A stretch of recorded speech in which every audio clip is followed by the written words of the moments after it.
Hey, welcome everybody. Welcome. We are here today as we're going to just wait a few minutes to get started. And we have a special guest on our show. And we have special shirts.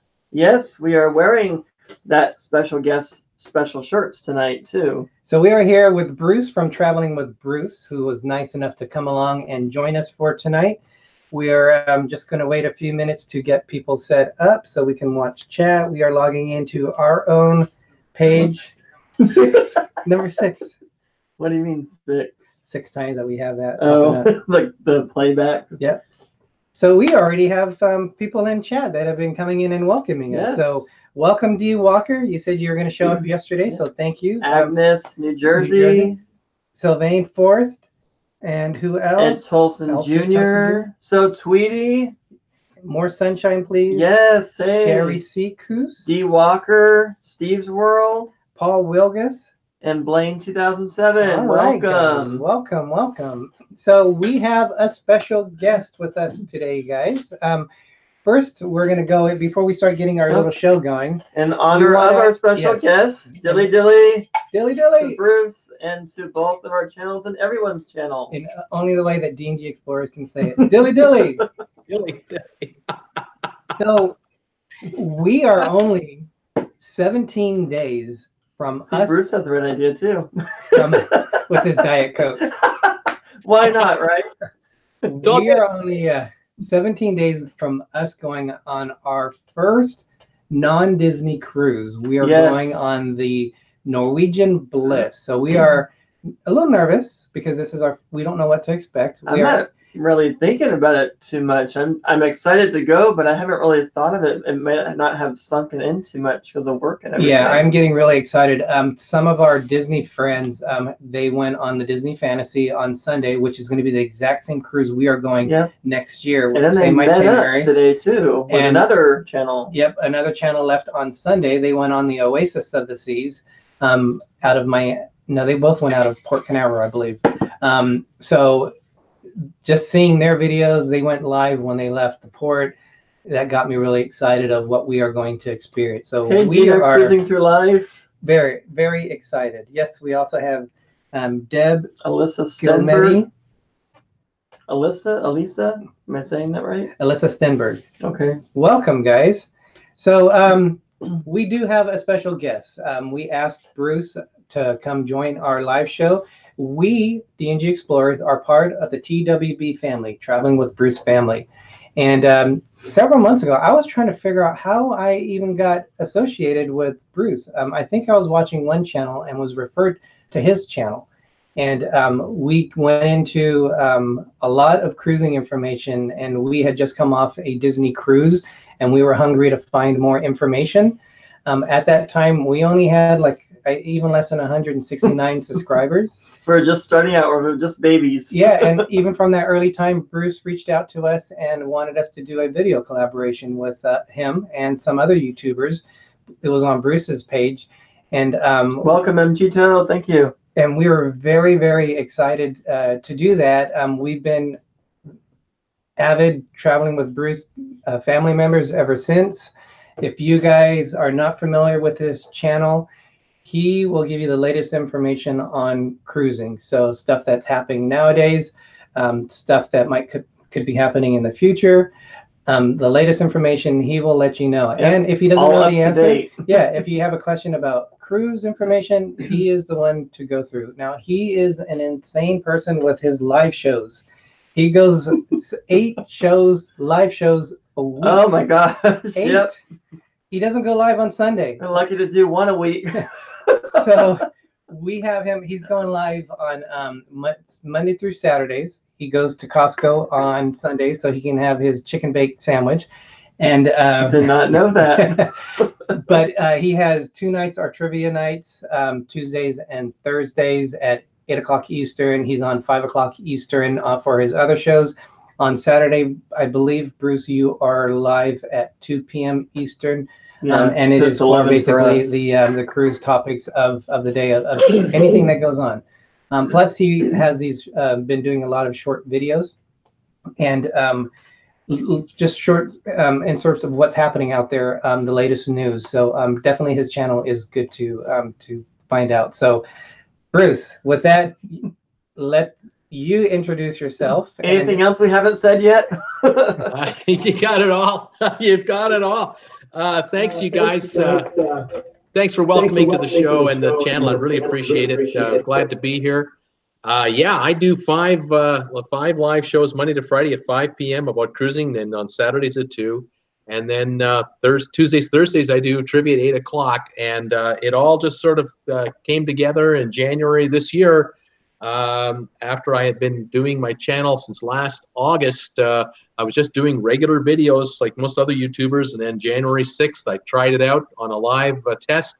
And on January the 8th, I just kept her going, and I haven't stopped since. So love doing it. Lots of fun. Great interaction with my viewers from all over the world. I can truly say that the sun never sets on traveling with Bruce.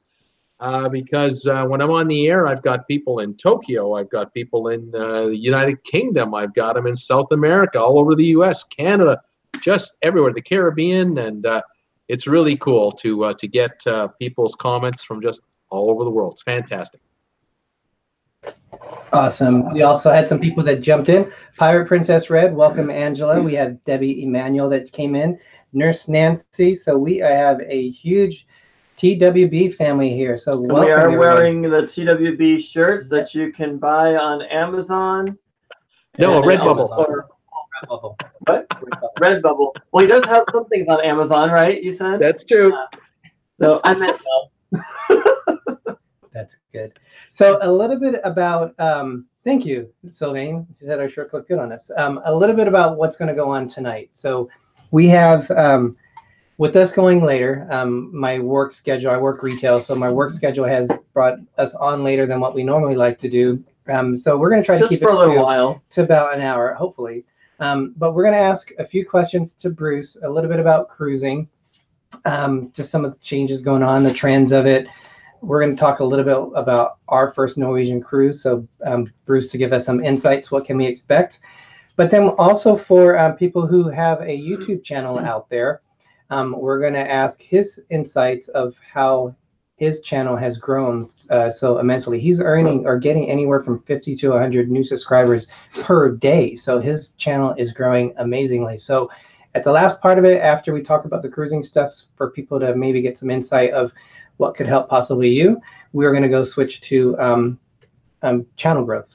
Well, so Tweety did have a quick question. Bruce, have you changed your schedule at all since the start? As far as my live shows go, I think I started off, the mentality I had was, well, maybe I can do 3 live shows a week.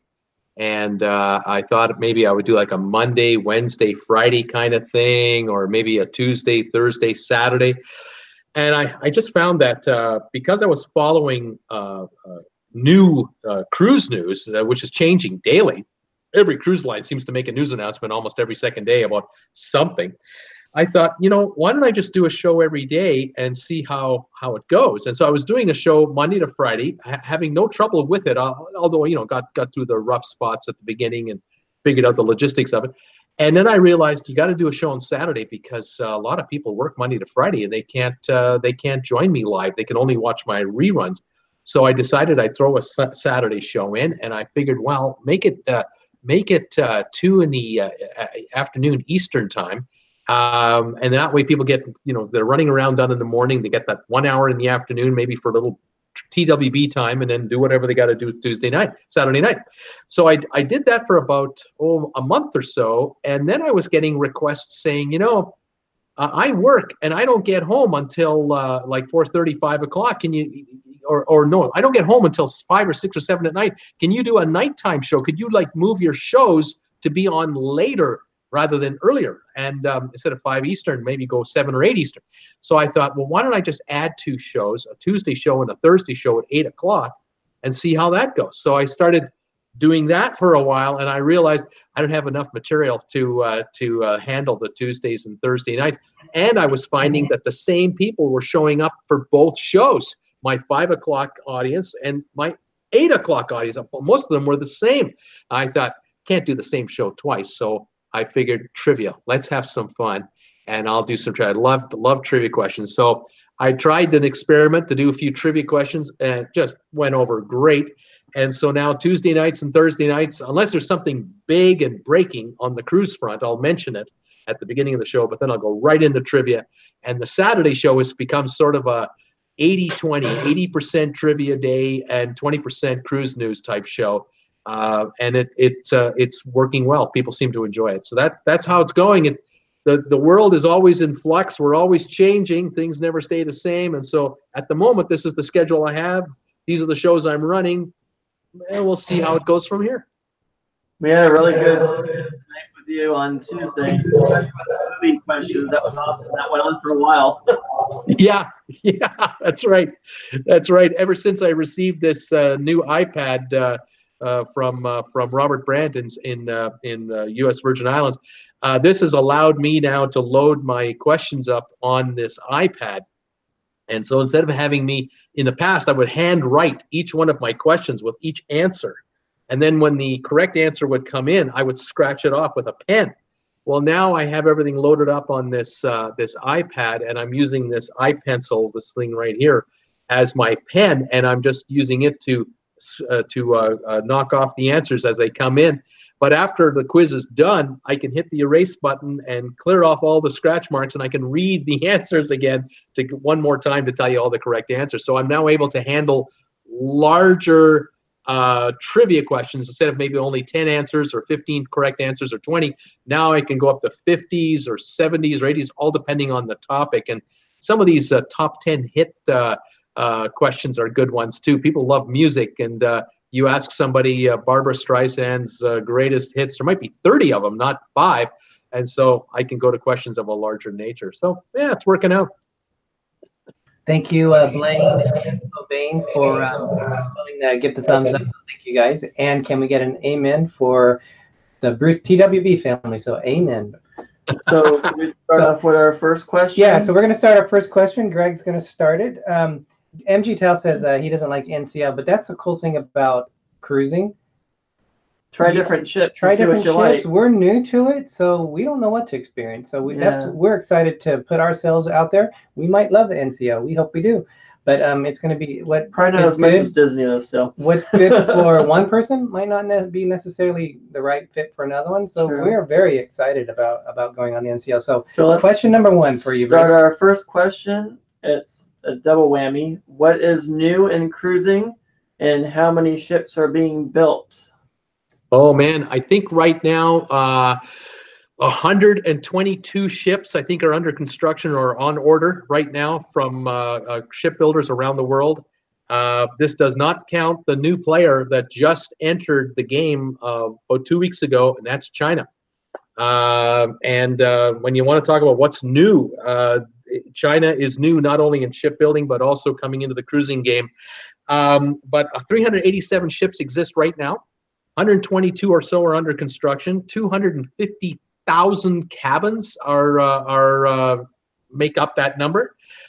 So think about the fact that if a ship goes out once a week, that means 250,000 more people a week will be able to go cruising with the add-ons coming.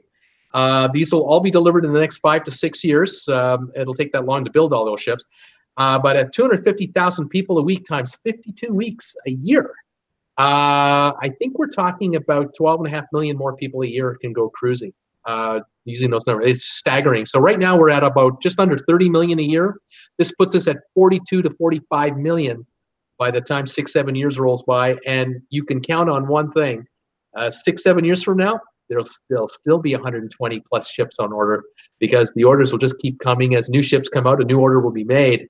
And of course, cruise lines, they have just like airlines, they have an issue with their product. Their ships get 1 day older every day they're out there. And eventually a cruise ship gets to be too old to be refurbished or to be used anymore and will have to be moved out.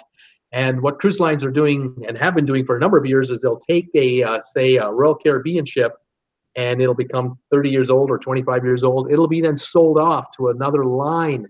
And in the case of Royal Caribbean, they'll blow it off to Pullmantur which is a Spanish-based cruise outfit. There's about 3 ships in that line. They have a couple of Royal Caribbean ships that used to be big ships in their day, and they'll be used there for 5 or 10 years. But after Pullman Tour finishes with that ship, it's a 35-year-old ship. It might be sold to scrap, or it's sold off to a third world country as some kind of a ferry ship. But something tells me that the big ships now, like the 2,000 passenger ships that used to be world record holders 15, 20 years ago, as they get moved down the line, they'll get to a point where they'll hit 30, 35 years of age, and I don't know if they'll be handled off anymore. They may go right to scrap, and they'll be just cut apart, and the steel will be reused, and off it goes. But the new player in town, what's new in cruising, what's coming up? China.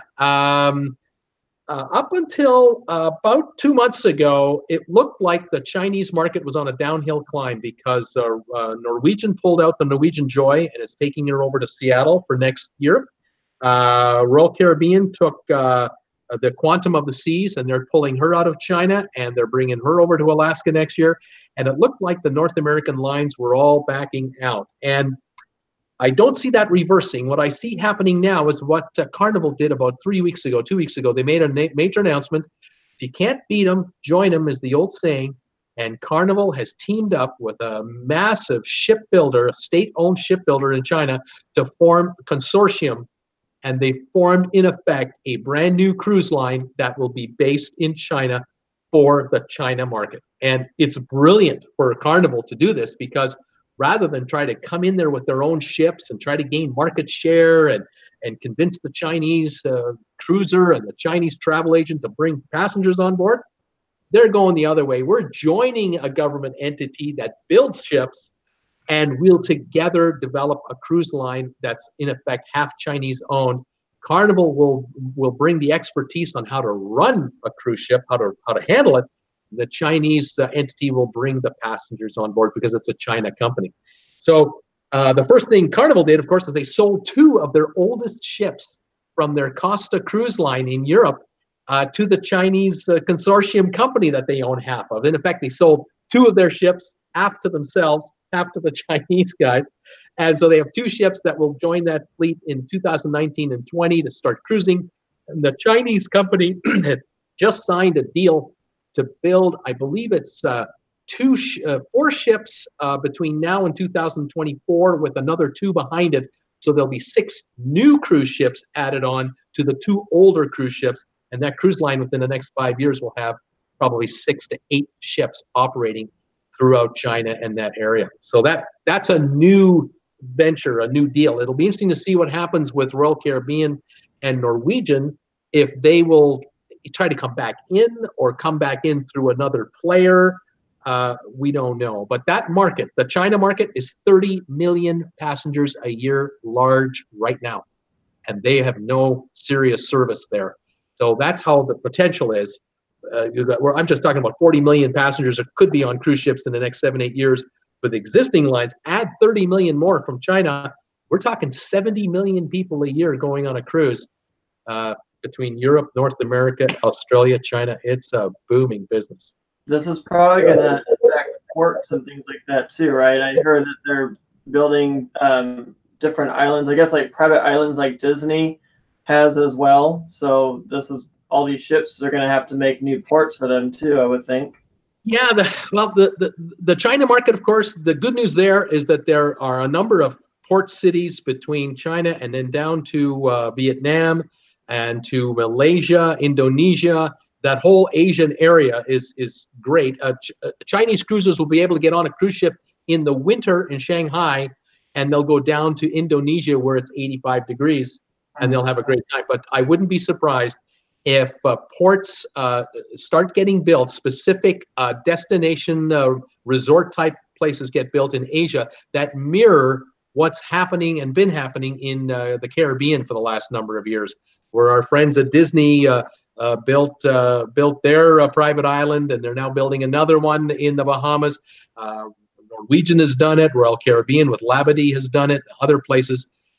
This, I think, is going to go as a worldwide thing through a number of countries, but Asia in particular. I think by the time the Chinese cruise market matures out, and it'll probably take 10 years, But by the time 10 years goes by, I wouldn't be surprised if there are 20 or 30 cruise ships using, in and out of China all the time. And part of their itinerary is private resorts that the Chinese have built offshore, maybe in Indonesia, perhaps near Bali, or in the Philippines, or islands, perhaps off of, or coastlines off of Vietnam, or other areas. It'd be quite interesting to watch that. Awesome. I want to welcome some of new people that popped in. We have Meg from Mickey's Magic. So thank you for joining, Meg. We also have Our Disney Adventures. So Ohana.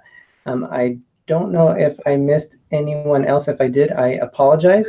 So a little bit, whenever you see in our title, Anchors Aweigh, that is our, because we love to cruise as much as we love Disney and theme parks. So when you see that in our title, it's a sign for you guys to know that we're going to be more talking about cruise related items.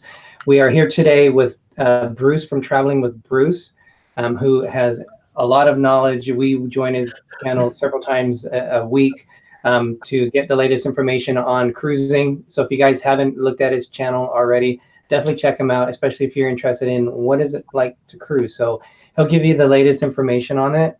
At the end of this video, especially a lot of the YouTubers, we will discuss his channel and how much it's growing. So maybe some insights that might help you guys personally on it. So that's a little bit about what's going on. Jim, who from More Sunshine Please, who is our support channel. So we work together to help our channels grow and help other small channels. His question was, Bruce, what is your favorite cruise line? My favorite cruise line that I've personally experienced, I would have to say Holland America would be number one, and then right behind it for my personal enjoyment would have been probably Norwegian. I have not yet been on Cunard and have not been on Celebrity, so I can't give you my personal on that. But Holland America I enjoyed very much. Of course, I'm 63 now, or am I 63? I think I'm 63 now. Maybe 64. I forget, at this age, you forget. You don't want to know. You don't want to remember. But at this age in my existence, I don't need a rock climbing wall to make my cruise perfect. I don't need the flow rider on the back of the Royal Caribbean ship to make my cruise perfect. I'm not a water slide guy.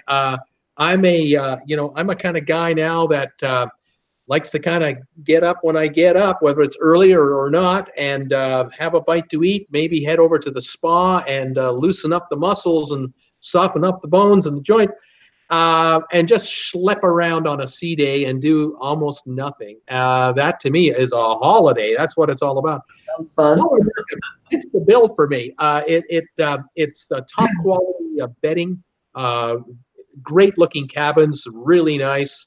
The service is impeccable. The food is very good. That's another important thing for me is food. And I like the way the atmosphere in Holland America it runs. There are children on a Holland America cruise, but really very few. Not like a Carnival cruise or like a Disney cruise, of course, with which is perfect for kids, obviously. So it's a little more laid back. On the Norwegian front, I have to say my favorite spa at sea has been the two Norwegian cruises I've been on. I was on the Jade and on the Norwegian Epic. And then the Epic had a really neat spa area. It's at the back of the ship with a balcony at the back as well. So even though I didn't have a balcony room in the back of the ship, you can't afford one of those, I was able to go to that spa once or twice a day, enjoy that nice hot tub with the bubbles and everything else, and hit a ceramic lounger or go outside to the balcony outdoor where there were loungers there, and just put some towels down and lay down there. All you got on your trunks, and perhaps you're putting on that morning coat. But when it's 85, 90, you don't need anything around you. You're lying there and you're just looking out at the sea that's going away from behind. It's fantastic. Great experience. Love that. I do like the variety of entertainment on Norwegian, although on the Epic, I didn't enjoy the fact that you had to make a reservation for everything. One of the complaints people make about the mega big ships. It's impossible for a cruise line with 5,000 people on board or 4,500 to accommodate all 4,500 people into the comedy club that might only hold 350 people. So the comedy club might have 2 or 3 shows a night. You know, that maybe they have a 7 o'clock show and they have a 9 and then they have an 11. Well, 11 is too late for me because at sea level, I'm gone by 10 at night. So I'd like to catch the 7 o'clock show, but you got to make a reservation for it. You can't just show up. And so that's the issue with big ships. On the Jade, I did that cruise. I did a cruise with my daughter through the Mediterranean. Absolutely fantastic. Really enjoyed 11-day cruise. And there you didn't need a reservation, but if you didn't get there early enough, you couldn't sit anywhere. You had to basically stand and watch the comedians from the back. So I enjoyed the Jade for the smaller number of people, but yet it was a nice size ship. Great spa and amenities. Food is all right. But I got to say, the Holland America food, I give it a higher ranking, a little more of a classier experience. Definitely a more mature crowd, a little more my age. So it's a little more reserved. It's not as loud and as active, but that makes sense. I didn't not like Norwegian. I just enjoyed Holland America a bit more. So that would be at this point my favorite line. Awesome. Debbie Manuel said, so Tweety, I was on the NCL Bliss. I have to admit that did not get all of the places on the ship had offered either. So that's interesting because we are 17 days to the Bliss. So we on the Disney Dream, it was only a 3-night cruise, so we didn't get a chance to see everything. The the Disney Magic, which is a smaller Disney ship, we went on last March. We made sure it was a 5-night cruise. We made sure we went on everything. So we're on a 7 nights. 7. There should be no reason why we can't see most of it. We'll stay up 24 hours if we have to see that entire ship. I don't know about that. Good luck with that. I'll have to drag you on the floor from all the alcohol and everything. All right. So, Bruce, another question. So, 10 years ago, the ships that were being constructed were a lot different. In fact, in 1993, so we're talking about even longer than that, I went on the Premier Cruise Line, the big red boat, and they didn't have balconies. They didn't have brands. So they designed them completely different. They're building them different today. So you have go-karts, you have rock climbing, you have the zip lines, we have laser tags. Yeah, I'm looking forward to that. Big changes as things are changing in the industry because they want to draw people to it. So in 10 years, Bruce, where do you see cruise lines going, and what do you think they could offer? Well, I'm beginning to hear about it a little bit here, a little bit there, but a new term is starting to show up called wellness cruises. Wellness cruises. Hard to say that real fast if you try to say it 5 times in a row. But the millennials behind me, the generation behind my generation, is what the cruise lines, that's who they are targeting now. Cruise lines are thinking ahead 10, 15 years from now. They have to, because when they bring a new ship in, like the Bliss or the Celebrity Edge that's going to arrive in Florida this week, these ships are built for the next 25 years. I'm 63. I'll be 88 in 25 years. So they're not targeting the Edge at me. They're targeting the Edge at a 45-year-old who's going to be 60 to 70 in the next 15, 25 years. And that's going to be their client. Predominantly. And so cruise lines have to think in a way of what does a millennial right now that isn't going to go cruising, someone who's 35, 40, they're not ready to go cruising yet. They don't feel they're in that age yet. What do we need to do to attract them when they reach 40, 45, 50? The kids might be all grown up and out, or now mom and dad want to go on a holiday on their own without the kids anymore because the kids can look after themselves. And they've always wanted to do a cruise. They don't want to go on a Love Boat type boat that we saw on television in the 70s, no balconies, that type of thing. And they're not going to want to go on the early version of a Carnival ship that had balconies in say the year 2000 or 2005. They want to be fully connected with the electronics. This little thing right here that I'm holding now has changed all of our lives in the last 10 years dramatically. And these are going to become so much more sophisticated in the next 10 years. cruise lines have to be able to handle these for every passenger on the ship simultaneously. So the improvement in the Wi-Fi and connectivity is just going to go through the roof. There'll be satellite systems probably dedicated with tons of bandwidth just for the cruise market, for these ships to go anywhere on the planet and to be connected at any time. Right now, we think it's a marvel that we can watch a Netflix movie on a telephone in our house. There are passengers right now on Royal Caribbean watching a Netflix movie on this right now in their cabin because Royal Caribbean has improved their Wi-Fi capability to handle it. But I think that the needs of this machine here will become so sophisticated in the next 10 years that it will require double or triple the best bandwidth we have now, period, to utilize it in its totality. And the ships will have to keep up with that. So I see that end of the cruise line as a major move forward. Right now, I'm seeing the beginnings of virtual reality coming onto cruise ships. You were just talking to me a few minutes ago about laser tag. Laser tag's been around a while, but on a cruise ship, that's a new thing. I can see virtual reality 3D laser tag coming, where you'll just be in a room, just like on a Star Trek show. You'll go into a room that looks like a handball court, a racquetball court, and you'll go in there. You'll put on your headset, and you will be inside a whole other world that you will be able to decide. You'll, in effect, outside the door of that room, you and your partner, your friend, your group, whatever, you'll decide, what do we want to play? What do we want to do in there? Oh, well, why don't we do laser tag with each other in there with all these obstacles in the way and whatnot? The room is empty, but as soon as you put your mask on, you're in a maze, and everyone's in a different spot in the maze, and now it's kill or be killed with the laser tag or whatever you're playing, all in a room that there's nothing there. People on the top will sit on an observation deck looking down at you, you'll be playing your laser tag. They won't see what you see. They only see a blank room with 5 or 6 people walking around trying to hunt the other person down. I see this coming. This is just without doubt it's coming. But the wellness cruise is another aspect of the future where cruise lines aren't going to be where you gain a pound a day in weight as you pigged out at the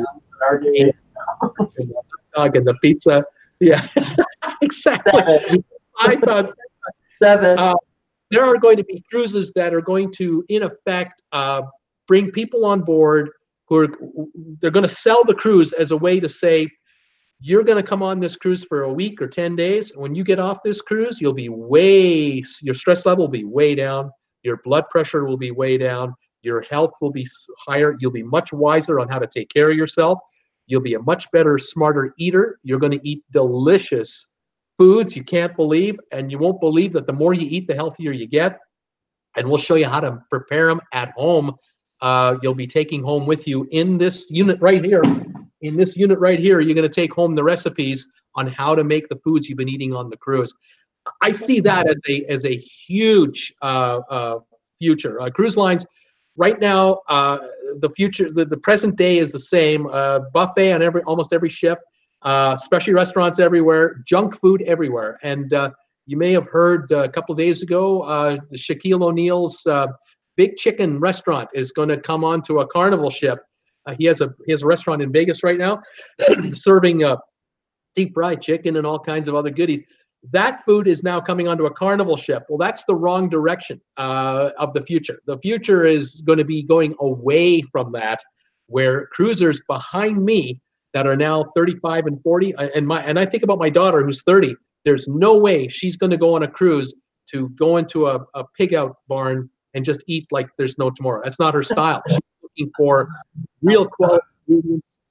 When I visit with her, she wants to take us to the newest restaurant in her neighborhood that serves premium high quality food at a really good price that I've never had before. And I see that coming with cruise lines going that direction. That's another direction. Dina Cruising for Life made an interesting point. She was talking to NG and said she was in a solo cabin. I believe a lot more of the newer cruise ships are building rooms for the solo one, which they didn't before. So I think that's kind of a newer trend that they've been doing too. Hey, Raphael, welcome to the show. Thank you for watching. Right on. We also, Debbie Emmanuel said, Bruce, would you rather spend your money on a high-end room or on an inexpensive room and spend more time and money on excursions?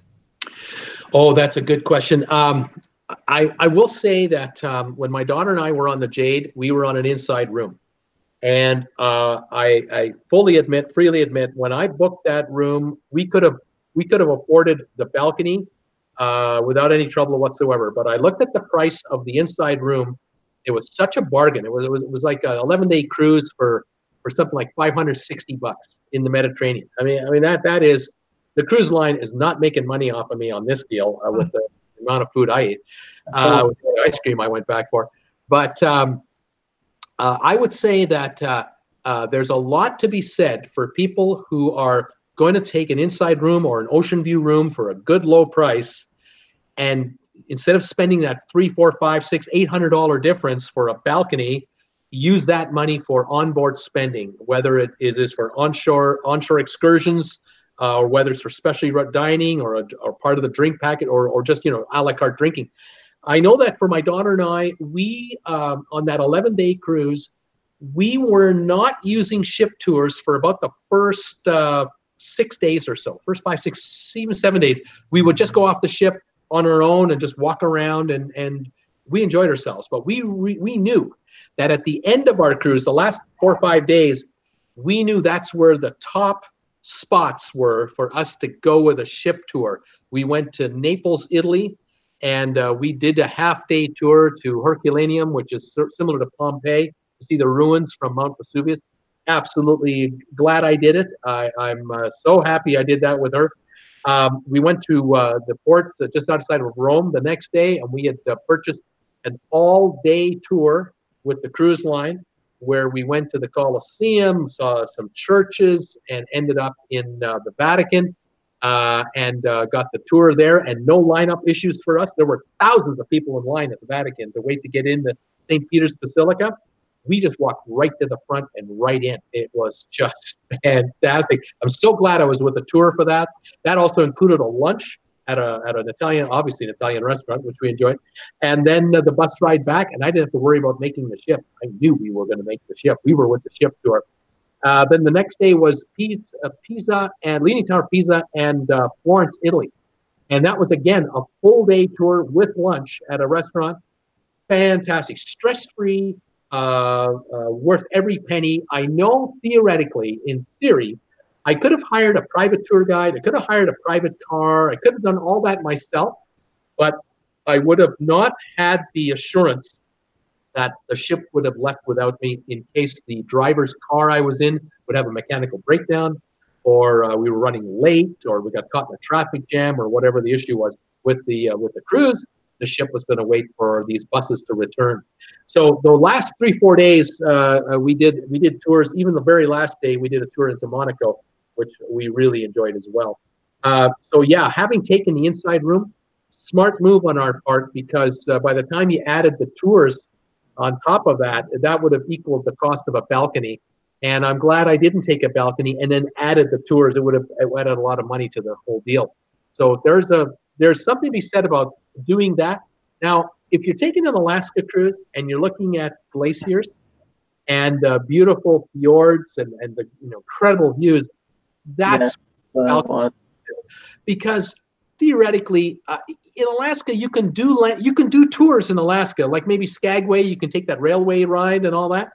But in some of the spots in Alaska, I might just want to walk off the ship and just walk around the little town for a while and be satisfied with the views I've been getting out of my balcony, because it's been a nonstop show for that entire week. But it all depends on what your style is and what it is you want out of the trip. If the trip is more important to you for organized tours than on your own type excursions, well, then maybe you may want to take an inside room, save some bucks, and pay for the tours. On the other hand, you just want to relax and you want to read a book on your balcony and just get the bring binoculars with you and take a look around out there.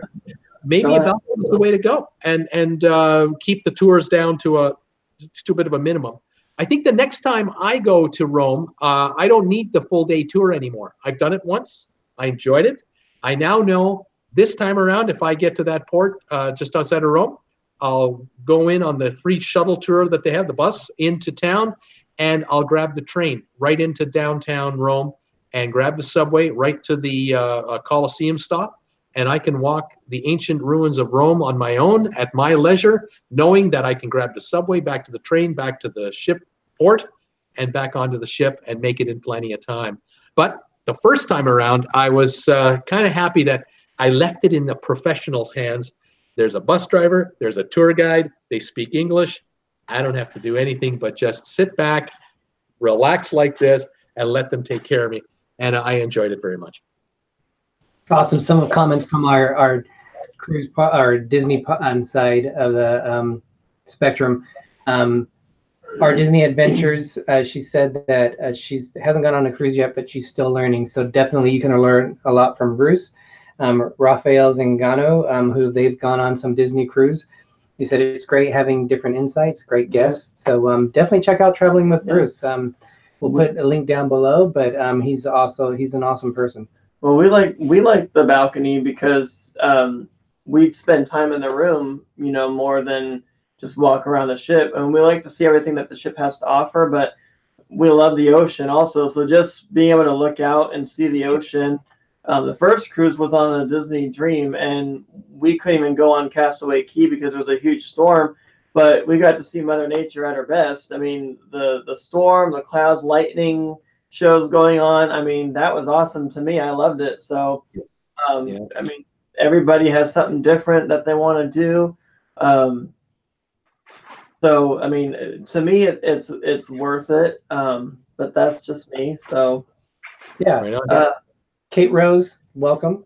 I haven't noticed that you come in before, so welcome. I don't like confined spaces either, really. So to have that openness and be able to look out is really nice. Well, and I will tell you, I'm terrified of the ocean. I'm terrified of sharks because I know I'm going to get attacked by a shark. I know it. So 1 million people on the beach, I will be the one person that gets attacked. But it's almost like when you're airplane. If you're afraid of heights and you're on an airplane, you don't have that sense that you're that high up. It's not nerve-wracking. I don't know about that. But it's a different feeling when you're on there. I mean, you're not dangling over staring at the ocean down below. You're seeing it in the horizon, and it's more calm. Turbulence scares me, though. Yeah. Right on. So our next question kind of goes towards our cruise. Without giving too much away, but our first Norwegian cruise, what can we expect? And this is actually, before you answer that, Bruce, every cruise that I've gone on before, and Greg too, I've gone on one more cruise than him, we've mixed it with a Walt Disney World vacation portion of it, and then we went on a Disney cruise. So this is going to be our first time we went specifically just on a cruise. So it's going to be a different experience for us, but from what we are being used to Disney, what do you think we can expect going on Norwegian? Right on. Well, what you may find, guys, is you may find that you're on the ship, and after a while, you're looking at each other going, something's missing. What is it we're missing? And well, what you're missing is the Disney experience, because that's something you can relate to on prior cruises you've taken. But that won't last long, because what will take over is the new experience that you're now going to encounter. And because you're going on the Bliss, I don't think you could pick a better ship to start with on Norwegian. If there's one ship that I'd recommend you guys go on as your first time on a Norwegian, is the Bliss. It's a big hit. There's so much going on, so much to see and do. But I think what you guys are going to probably notice here is you're really going to experience an actual cruise. And this is not a Disney experience. This is a cruise experience that you're going to be witnessing. And because the Bliss is the latest, newest generation of ship built, you're going to find that when you guys get up to the observation lounge at the very front of the ship, I'm not sure if it's deck 15 or whatever it is, I think you're going to be amazed because the Disney line really doesn't have anything to compete with this. This is I think it's a 2-story tall observation area, Wow. front glass with 270-degree views, way up high, higher than the captain and the bridge. The bridge is below you guys. They're down below you. I think you're going to find that to be mesmerizing, and you'll definitely bring your cameras and you'll be busy filming. There's no question in my mind to be busy filming. But I think you're going to find it a really unique and enjoyable experience. The thing about Norwegian, of course, is that they have a number of specialty restaurants, so there's no shortage of for you to find just what you want to eat. Whether it's an Italian vein or an Asian area or North American or whatever, you're going to be satisfied there. Entertainment-wise, you're going to find a number of venues and a number of bars. Of course, being a non-Disney type property, all the area on the Disney ship that was devoted to the family experience with the kids and all, that's all been replaced with the cruiser area. So you may find that, over here is a blues club, and over here is a jazz bar, and over here is another style of entertainment over here, one after the other, after the other, after the other. I think the other thing you're going to find that you're going to enjoy, I'm pretty sure you're going to enjoy it, is just how high tech, how modern this ship is, with the touch screens and everything, cutting edge technology on this ship. To be fair to Disney, the ships that they have are now approaching 12, 15, 17 years of age. They're getting up there.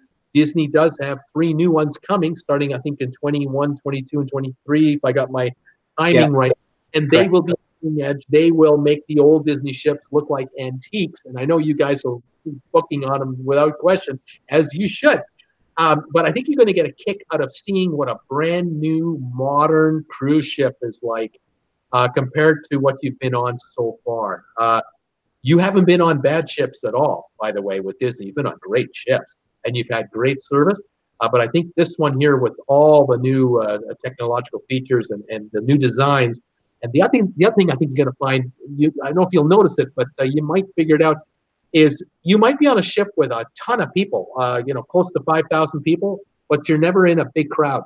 The way these ships are designed now, there's so much design enhancements with regard to deck utilization, the space where the public space is, that you don't have 1,000 people here and 1,000 people here and 800 people there. They're just spread out all over the place on multiple decks. And you're going to find after a few days, I thought there were like almost 5,000 people on this ship. Where is everybody? And the only time you're going to see them is maybe on embarkation day or debarkation day, when everyone's getting on or getting off. But on the cruise itself, I think you're going to be a bit surprised as to how roomy everything is. Mm-hmm. So I think that's a big part of what you're going to expect. You're going to enjoy. I'm curious to hear from you when you do get back from your cruise. How was the entertainment for you guys in the main show? How did you like those? Or did you go to some of the secondary entertainment venues? I think they'll have a comedy club there as well. And it'll be more adult, obviously, oriented, because again, the ship is a classic cruise ship as opposed to a theme based cruise line like Disney is. Both have their strengths, both have their advantages for each of their clientele, and you're crossing over to see what it's like on the other side. I think you're going to get a kick out of it.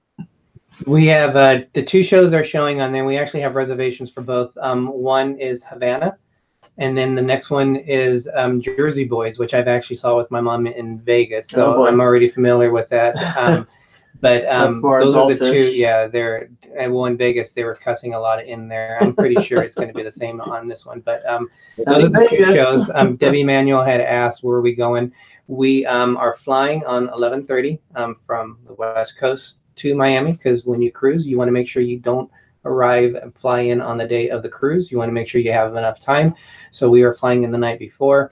We're flying into Miami. We leave out of the port of Miami, which is a beautiful port to leave. We did leave on the Disney Magic on that. And then we have a 7-night cruise. So 2 days at sea, Then we get to go to St. Thomas. The next day we're in Tortola. The next day we are in, I believe it's a sea day, and then we are in Nassau, and then we come home. So Right. total of only 3 ports on a 7-night cruise. We only have 3 ports of call. So that's going to be interesting. But even though we've gone to Nassau on all of our cruises, St. Thomas, hoping to meet the Brants. I know they have some family personal things that have happened to them. So bless them and hope everything is good for their family. Our thoughts out to them. But St. Thomas has always been one of the places that I've wanted to visit, as well as Tortola. I don't really know a whole lot about Tortola. So some exciting areas that we are going to be visiting on this cruise. St. Thomas to see what it has to offer. And even if it's just shops and looking around or whatever, just looks fun. Sounds fun. Within walking distance of your pier, there's the cable car ride that takes you up over 700 feet and has a fantastic view of the entire island. So you may want to grab that and go up to the top and make sure you bring your cameras for that. Hopefully you've got a perfect sunny day. Okay, so they're talking about some of the questions in chat, Bruce. I'm not sure if you can see it. They're asking about a white party because they do different themed nights. I think they have some other ones too, Debbie, since you just went on the Bliss. I think they have like the 50s night and some other things that they can dress up. They call it the glow party night. And I do remember so get out your glow sticks and your glow bracelets and necklaces and all that fun stuff. So no pirates night, but they do have some other fun nights that they have planned on there. So that yeah. So I think people who are new to you, Bruce, I think they got a good insight of what your channel is like, and just cruising in general and how exciting it is. I literally, when I watch our friends Bob and Ashley, we talk about technology. They filmed live on the Oasis of the Seas, and that is one of the biggest ships out there. It might be the biggest one. I'm not positive, but it's huge. They were live for a while, a long time, and they were miles out. And they were on for they were in over an hour. They were in their room, and they still had internet, Wi-Fi. So it's pretty amazing how far the technology was able to do that. But I was watching the replay, and I was smiling the whole time, and I was like getting really excited and thinking, this is what we're going to experience. We're going to see stuff like this. This is all brand new to us. And the Norwegian ship, the Bliss, is beautiful the way it's painted. So so excited. I don't know too much about it because I want to be more surprised. But I might take a few more peeks at it just to see. Nah, be surprised. Be surprised. Nah, I might peek at a little bit. You'll love it. You're going to love it. So the other channels that we have, YouTubers and other YouTubers that are out there, if you would like, put creator in there, and that way people who are watching can go and check out your channel. So definitely want to support other channels as people like Bruce has reached out and supported us, which we love. Thank you so much, Bruce. But your channel has been growing incredibly. Over 5,000 subscribers. Woohoo! Is it like 5,600 as 56? Yeah, I think we hit 56 just a little while ago. Yeah, that's amazing. And what, for people who are trying to grow their channels, what insights that maybe you can offer them to help their channels grow? Well, I think it comes down to one basic element, and that is something that I learned before I started my channel. I studied YouTube for probably a year before I even went with my own channel. I knew I wanted to do a channel, but I just didn't know what I was going to do when I had one. And I wanted to try to learn as much as I could about YouTube and being a YouTuber, because there is no, not that I know of, there was no guidebook I could go to at my local bookstore, pick up for 10, 15 bucks that would say how to be a YouTuber. Now, maybe there are books out there and I've missed them, but they were probably so technical over my head. And I was watching a lot of influencers out there who are giving advice, and I came across a YouTuber who is very successful, Casey Neistat, who most YouTubers know. Casey Neistat is based in New York. He's about 37, 38, or maybe almost going to be 40 pretty soon. Anyway, he has been a YouTuber for over 10 years, full-time, originally a filmmaker, and he talks to the camera and he talks to his viewers. And he was doing live vlogs for almost 2 straight years. He would do a live show every day, almost every day, certainly Monday to Friday for 2 years. And there were episodes where he would just talk to his audience about what he was about and why he did what he did. And he would then kind of look at the camera, and you could just tell he's looking at you. You could just feel him drawing you in. And he would talk to people who are YouTubers or who want to become a YouTuber. And he would look at him and say, if you want to know what it takes to become a YouTuber, I'm going to tell you right now. And he would just zoom in, and you'd just be drawn into this guy. I could just feel him just doing this to me. And he would say, you have to be passionate about what it is you're talking about, because the audience can tell if you're faking it. And I thought, oh, that's like a sledgehammer right here, an axe right between the eyes.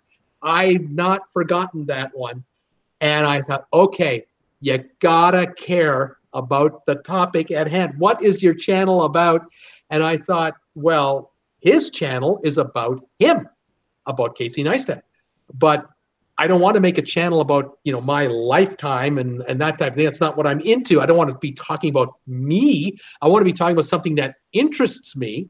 And at that point, I thought, well, I love traveling. I really have loved traveling. I didn't mind business trips when I had business trips because I got to travel. And I would try to make the best of it rather than just, get through it. Anyway, so I thought, well, when I start a channel, it'll be something that I'm passionate in. So that was one. And then the number 2 piece of advice from the same guy was, now that you are going to become a YouTuber and you have a topic you want to talk about, when you get started, I can guarantee you one thing for sure. And he'd zoom in, he said, you're going to be god-awful at it. And I'm thinking, oh no, I don't want to be god-awful at anything. I want to be perfect. And he's going, you're supposed to be awful at it. You're new. You don't know what you're doing. And I'm thinking, well, that's right. I don't know what I'm doing. That's right. The next thing was, what does it matter when you're brand new? Nobody knows you're on the air. No one's watching. So make all your mistakes at the beginning, because it doesn't matter if 5 people see it, 30 people see it. You're not going viral in your first video. I can guarantee you that. I thought, boy, this guy he's hit, everything is hitting here. I love what he is saying. And then he came out with the ultimate piece of advice. He says, if you're going to do it, go in all the way and be passionate about it and just keep creating. And those words, I've never stopped with that one. Just keep creating. And in his case, he was doing a video a day. Now, the videos this guy does in one day, I can't do. He has drone footage, time-lapse photography sequences, slow motion sequences, stopgap type sequences, zooming in and out sequences. He edits for 4 hours a night.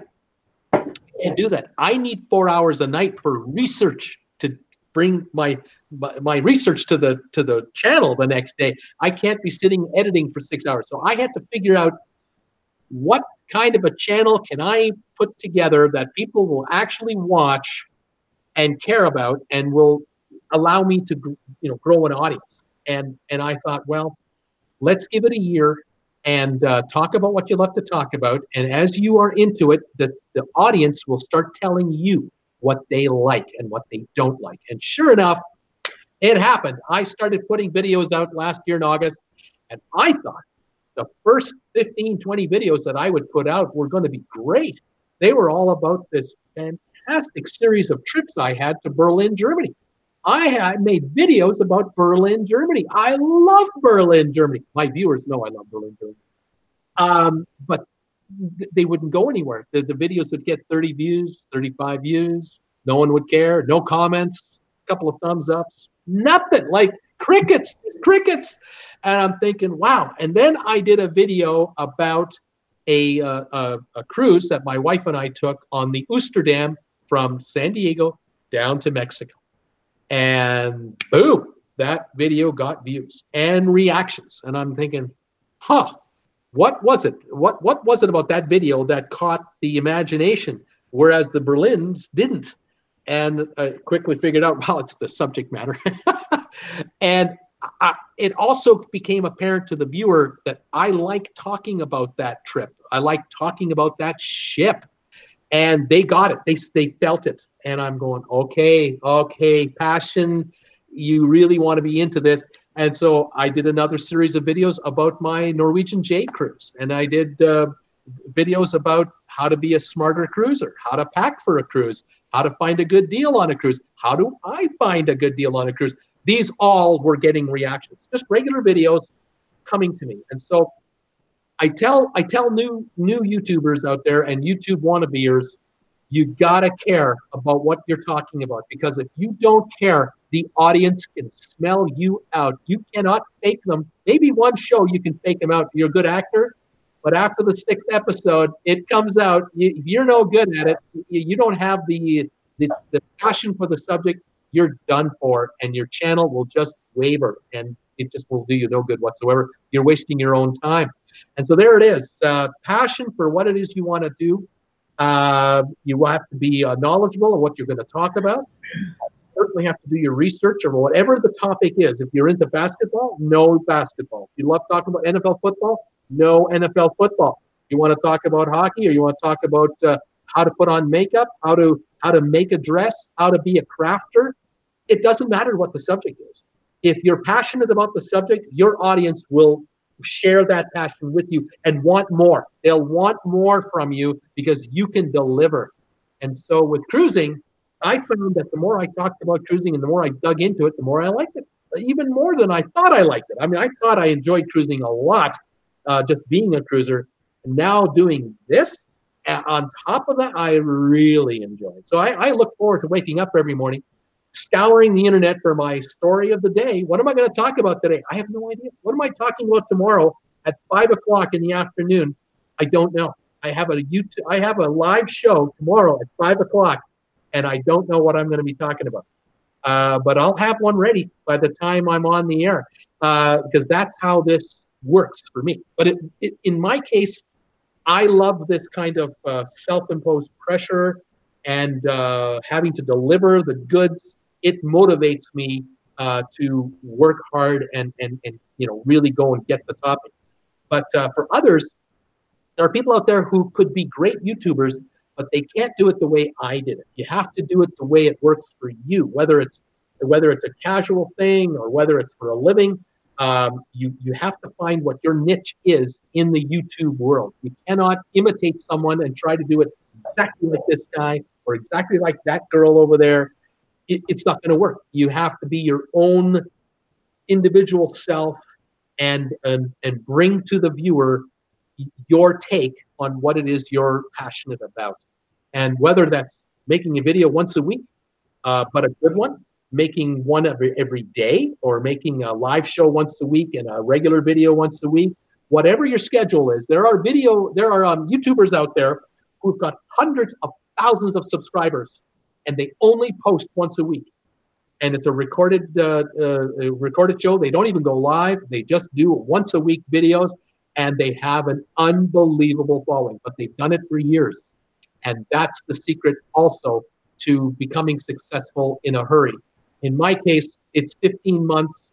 Every day, 7 days a week, I'm working on my channel. Either I'm figuring out what I'm going to talk about, what I'm working on, what I want to be talking about, what I'm going to be working on, putting together my trivia shows, whatever I'm getting ready to do. It's nonstop, complete dedication to the cause. But as I've said to my viewers, in my case, this is my full-time job, and this channel has to support me. It has to pay my bills.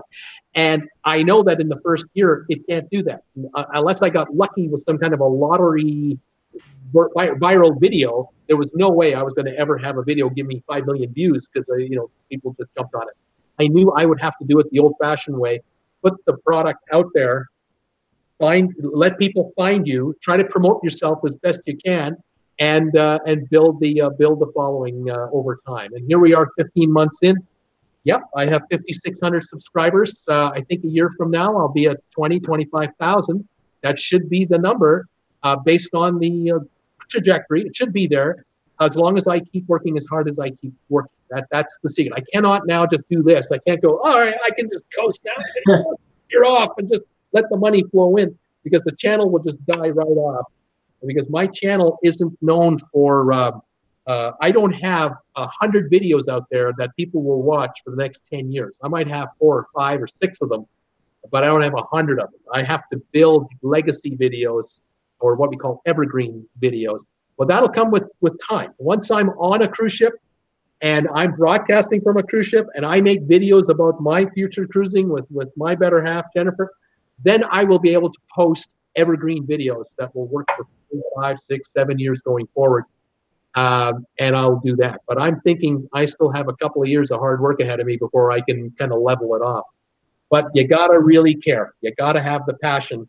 If you don't, it just, it's not going to work. The viewers know. They know. We started out really slow, and then we kind of like started kind of like a car, just going slow and then kind of picking up speed as you go along. So I think we're on a good steady pace right now. But that's a lot of good information and tips that you gave us. That brought us more attention was our Disney cruise videos. Yeah. So again, cruising videos do really draw a crowd on it. And one thing too, and we do this ourselves, non-Disney but Bruce does this too. You got to have good relationships out there in terms of doing collaborations and working with people. That's been staying positive, being happy, having fun with the videos. Yeah, and change. I mean, we know we're going to make mistakes. We will. But that doesn't stop us. Bruce had made a comment one time. You learn, you apologize, and you move on. We're not perfect. All of us aren't perfect, but we're in here because we love what we do and we want to grow the channel. But Bruce also will react to different. He's very observant of his channel, and I've seen it as an outsider looking at how he runs his channel. If there's something that works for him, he does it. He does a lot of short videos, which if I'm getting ready in the morning, if he has like a 3-4 minute video, that's perfect for me as I'm getting ready for work. And there's good information in there that is short and really to the point. Also, if he sees something's not working on his show in terms of maybe how he's doing the format, he's changed that because it makes sense to him. So always analyzing your show, and Bruce does that. Definitely, he's always challenging himself. So that's one of the things I've noticed about your channel. And like we have other people in here like Rob Fuzz. Rob Fuzz is great. He's one of the inspirations for us, as well as Kenny from Alpha Traveler 1. They really do content. They have a channel called Drop That Rope that they're going to be doing more of, but it's to help small channels grow. And what you can do with it. And we've been a big supporter of them because they're really there to help. And that's what we want to do. We want to help other channels. That's why we have More Sunshine Please with us, because we're trying to grow and come up with ideas of different things that we can do. So there's a lot of good stuff that you can do with being creators, but you can't do it alone. It's all about, as we like to joke around, it's all about exposing yourself. And the more you expose yourself, the better it is. You get more attention. But welcome, Disneyland Eric. He's actually, we did, Eric, if you don't mind us announcing. I think we're all thinking the same thing when you say that. Well, we do have the Speedos up there that we haven't talked about. It's now the Speedo wall. Yeah, that's not going to happen. But Disneyland Eric, we did a collaboration video with him, speaking about collaboration. Yes. And it looking forward to seeing it. I believe it's coming out next Tuesday, Disneyland Eric. So if you want to let us know if that's when it is, but we are excited to be a part of his little video regarding the mouse that started it all. So that's all we will say. We don't want to spoil his fun on it. But check each other out in here, you guys. That's the big thing. We've noticed we're trying to group together the cruising family, effects. Come on now, as well as the Disney family. So the Disney family is huge, and then we see them in here. And then you have the cruise, the Traveling with Bruce Sunday family, which is in here. So it's great to see different perspectives coming together. This is what we love. This is what the formula that works for us. And again, we're going to make mistakes, and the only thing we can do is just keep going, learn from it, and take you guys for the journey with us. So that's right, Bruce. Thank you. The video is coming on Sunday for Mickey's Big Day. Awesome. We don't listen to you, but Bruce. Wow. We can say is dilly dilly. And so D&G Explorers can do it. Dilly dilly to everybody. Thank you for watching our show and for all the support and the love and just being on here and positivity. And we'd like to have Bruce on the show again sometime. And Definitely. we look forward to having other, special guests come on the show as well at some point too. Our goal is to have a lot of channels, and we've reached out to some already, but we would love for different channels to come on, like how we're doing today. And the one thing, it makes you better. Being in person in front of the camera, you get to see our personalities a little bit more. It makes us better. So we're growing, so we're learning. So again, Bruce, did you want to have anything before we wrap this up? Would you like to have a last comment? Just say thanks, you guys, for having me on today. It was a pleasure. I love to watch your channel grow. I'm just thrilled that your channel is picking up speed. You're on your way at your pace. I love it, and I think you're going to have a great cruise on the Bliss. I can't wait to see your videos and your reaction when you get back. I have a feeling that when you guys get back to this setting right here, after having just come back from a 1-week cruise, you're going to have long faces because you're going to be so spoiled rotten on that cruise ship, and you're going to be back in the real world, and you're going to be plotting your next cruise behind that one pretty quickly. And if you've even got one booked, you're going to try to find another one to get on quick, because being on a great cruise. There you have it. So thanks again for inviting me to your channel today. It was great. I really enjoyed it, and I look forward to following you and your success, which I'm sure is ahead of you without any doubt in my mind. And thanks for all of your promotion of my channel, wearing my shirts today. Thank you so much for doing that. The TWB family, love it, and I really enjoyed when you guys join my live chats. So you're always welcome to come by. And I don't mind giving you guys shout outs, because that's what the YouTubing is all about, is putting the word out to everybody that we're out there, we're all creating, and we're all looking to grow. So thanks again. I really appreciate it. Thank you. Awesome. Yeah, we actually are looking at doing a group cruise. Now we are thinking about doing a Disney. I know we kind of rolled it out, but there's a lot of Disney channels out there that want to go on a cruise for the first time. So we are looking in 2020 of going on a group cruise. We have 2 booked up next year. The Escape on the NCL is with my mom. We're doing a Canadian cruise on the Escape in September. That'll be fun. And then we have the Disney Fantasy that we are going in November for a Christmas cruise. That'd be cool to meet Bruce in person if we could. Canadian. Well, it's the other side. Bruce. Darn it. Not there. Not there. Make a special trip, Bruce. No. We're closer to him now than we would be when we're on the East Coast. But thank you guys. Thanks for support. Thank you for the thumbs up, Agnes, New Jersey. Thank you for, don't forget to hit the thumbs up button. It's been fun, Bruce. Always enjoy your show. Enjoy you. We've talked like several times on the phone, like 4 or 5 times, and I don't think any conversation has lasted less than 2 hours. It's always great to chat with you. So thanks again for coming by. You guys check each other channels out that are in here, that are creators. They would love to spread the word. Thumbs up. Cargo 619 just came in. Hello, Cargo. Let's go, Buffalo. She's across in Canada. But with that, as Walt Disney says, oh, one last thing. Next week, we are going to be doing our, what is the date next week? The day before Thanksgiving. Day before Thanksgiving. We will do a live show, so hopefully you guys can join us. We are going to have more Sunshine Please on that show. So we'll be doing a Disney Park themed show, so that should be fun. And with that, before everybody gets stuffed with turkey and all the fixings. As Walt Disney says, we are just getting started. Everybody have a good night. Good night, guys. Thanks again.